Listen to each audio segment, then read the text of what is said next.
여자는 힘이 세다. 유영소. 평생을 침팬지와 함께한 동물학자 제인 구달. 아프리카. 그러나 제인은 고등학교를 졸업한 뒤 런던의 비서학교에 입학해서 타자와 속기와 부기를 배웠다. 그리고 비서가 되었다. 비서는 세계 어디서나 직장을 구할 수 있다는 어머니의 말씀 때문이었다. 처음에 제인은 옥스퍼드 대학의 행정실에 다녔다. 서류를 정리하는 것이 제인의 일이었는데 그 일은 매우 지루했다. 1년 후 제인은 자동차 경주에 관한 다큐멘터리 영화를 만드는 런던의 어느 영화 제작소에서 일하게 되었다. 제인은 영화에 쓰일 음악들을 골라내는 일을 했다. 먼저 번보다는 훨씬 나았지만 이곳 역시 제인에게는 짜투리 시간을 보내는 곳에 지나지 않았다. 제인의 진짜 소중한 시간은 바로 그곳, 아프리카에서 쓰여야 했으니까. 당장에 이룰 수는 없었지만 제인은 아프리카에 대한 꿈을 잃지 않았다. 틈나는 대로 아프리카 동물에 관한 책을 읽었고 자연사 박물관을 찾아가 많은 시간을 보냈다. 잠깐 움츠리고 있을 뿐 제인은 몸을 활짝 필 기회를 기다리고 있었다. 그리고 마침내 기회가 왔을 때 제인은 이미 그 기회를 잡을 준비가 다 되어 있었다. 보고 싶은 제인, 그동안 잘 지냈니? 여긴 아프리카 케냐란다. 우리 부모님이 얼마 전에 케냐의 농장을 사시는 바람에 나도 함께 머물고 있어. 예전에 내가 아프리카에 몹시 오고 싶어 했던 걸로 기억하는데 아직도 그러니? 그렇다면 한번 와보는 건 어때? 내가 널 초대할게. 너의 친구 클로가. 아프리카 케냐. 학교 친구였던 클로의 편지를 받고 제인은 마구 소리를 질렀다. 그럼 갈게 가고 말고. 제인은 영화 제작소에 사표를 냈다. 영화 제작소의 월급으로는 케냐에 갈 수 없었기 때문이다. 그것으로는 당장 영국에서 아프리카로 갈 뱃삭을 모으기도 어려웠다. 제인은 고향으로 내려가 식당 종업원이 되었다. 일이 힘든 만큼 돈을 많이 벌 수 있었다. 제인은 음식을 나르고 테이블을 닦고 설거지를 했다. 번 돈은 모두 마루의 양탄자 밑에 넣어두었다. 5개월 동안 점점 불룩해지는 양탄자를 보면서 제인의 마음도 점점 부풀어 올랐다. 하루는 집안의 커튼이랑 커튼은 모두 내리고 양탄자 밑에서 돈을 꺼내어 세어보았다. 그동안 번 돈은 아프리카 왕복 뱃삭이 훨씬 넘어 있었다. 1957년 23살의 아름다운 아가씨 제인이 아프리카에 도착했을 때 제인을 마중 나온 것은 친구 클로만이 아니었다. 자동차를 타고 농장으로 가는 길 내내 키다리 기린이 공중공중 쫓아왔다. 끝없이 펼쳐진 하늘과 초원과 숲을, 그 사이를 기린과 영양의 한 종류인 부시벅과 원숭이들이 뛰어다니는 이곳은 진짜 아프리카였다. 오, 아프리카. 동물에 관심이 있다고요?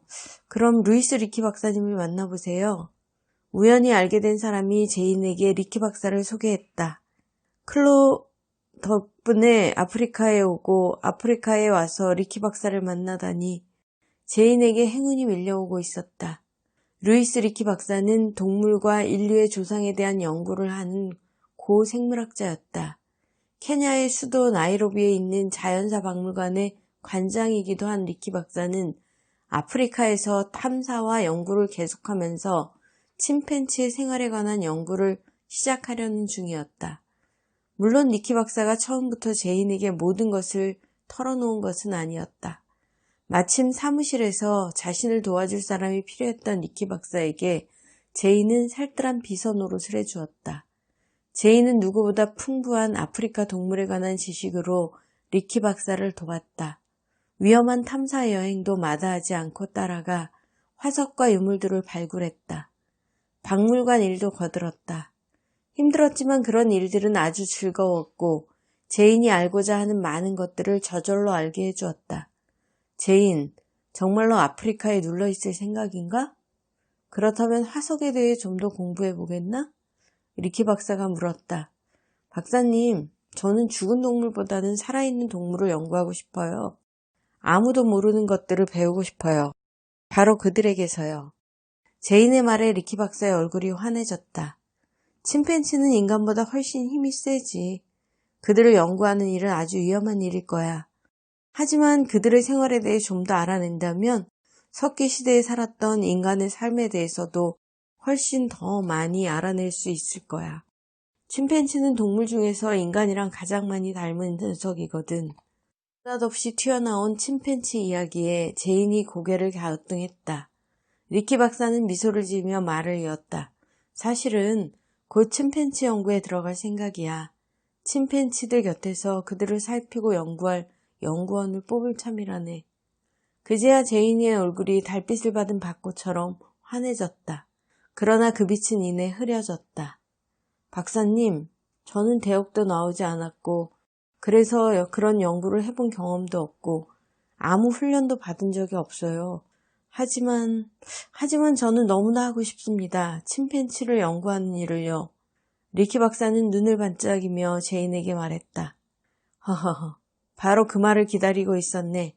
내가 왜 자네에게 침팬지 이야기를 했겠나. 경험이 부족하거나 학위가 없는 것 따위는 문제가 되지 않아.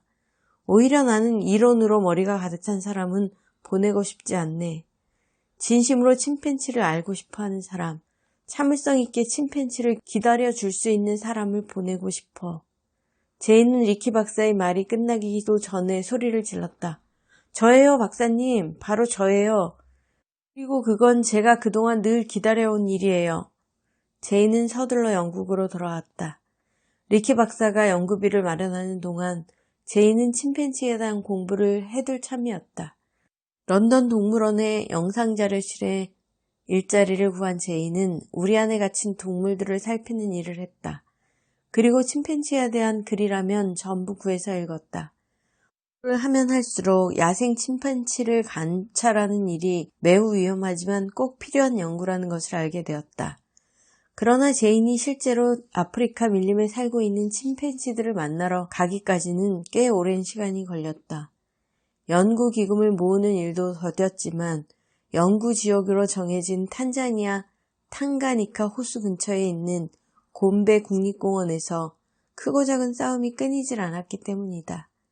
원주민들끼리의 고기잡이 영역 다툼이나 밀렵꾼들의 행패, 국경을 마주한 콩고인들의 독립운동까지 갖가지 싸움으로 제인의 연구는 연거푸 연기되었다.